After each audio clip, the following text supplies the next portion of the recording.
Chris here with another fresh tip for you all. In this video, we are to continue our look at painting a noise marine. In this video, we're going to work on the head and we're going to work on the hair. Now, we are going to be applying this on top of a gloss black primer, but that is fine. The color will sit on there just fine. We're going to use Celestra Gray. This is the Citadel base color. We slap a little bit onto our palette, thin it down with just the residual water in the bristles, and begin applying it to the model surface. Because we have the paint in a slightly thinned out fashion, we may have to apply more than one coat. And in fact, it is highly recommended you do thin your paint down just ever so slightly and apply more than one coat, because that way you make sure you get a nice, smooth, even coverage. Basilicum Gray is next. We're going to use some contrast medium to thin this color out ever so slightly, basically in a sort of 1-to-1 type ratio. Basically, I laid 2 dollops down on my palette and I put 2 dollops of thinner down and begin thinning it out, applying it to the model, and we are basically just going to let it do what it does, and we're just going to apply this in a fairly generous fashion all over the model's surface. As you can see, we are simply just letting it fall within the recesses.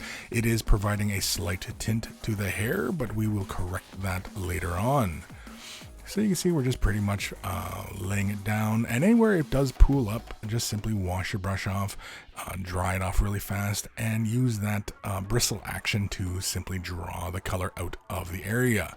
I did it in a few spots there, but otherwise I left it pretty much to do what it does. So once it's dry, we're going to come back in with Celestra Gray, and we're going to reestablish some of those brighter tones onto the hair.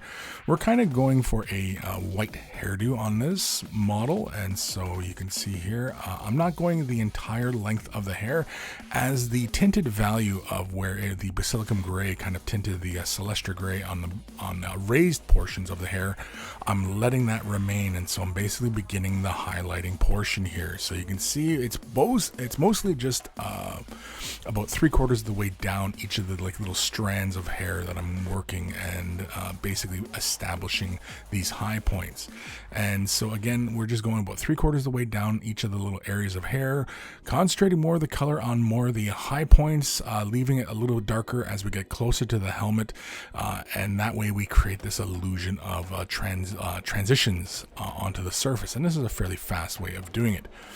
Now we can pretty much leave it as is, but we can go brighter. We're going to use Uthrang Gray here. This is a layer paint, so it's a little bit thinner, and I am using just the dampness of the brush just to thin the color out a little bit more. You may have noticed I've been using pretty much the same brush the entire way through. I'm using a #1 Artist Opus, and basically we are just going to lay these highlights down. Again, I'm concentrating more of the brighter color at the ends of the hairs, and as well as kind of where the hair bends. You see, like when you look at the model, the hair is kind of flowing to one side. He has this kind of 80s hair metal thing, and so there's a curvature where it kind of leads straight off from the hair and then bends and then flows over to one shoulder kind of thing. And basically where that bend is, I'm establishing more of a highlight on that point, as well as I do want to have this kind of brighter source on that point. So we quickly work our way through with the Uthrang Gray, and as you can see, it's starting to look pretty darn good, but I think we can go just a little bit further, and so we're going to use some White Scar. We're only going to use a little bit here, so we're going to slap a little bit onto our palette. We're going to use some medium, Lahmian medium. You can see I have it in a dropper bottle because, that way you don't run the risk of contaminating your mediums, and in fact, I would probably do that for, all the contrast medium as well, just haven't gotten around to it. And so here, basically, I'm just going in and I'm just very, very lightly catching just the tips of the hairs and establishing basically a little highlight at the bends of the hairs. So it's not at the end of the hair, it's where the hair bends over the shoulder, and I'm establishing just a little spot highlight on those points as well. You can see here, I'm just simply hitting those areas right there. It's just a very quick little highlight. Again, that's kind of like where the hair light would catch on those hairs as it was bending and crossing over to his left hand side, as it were.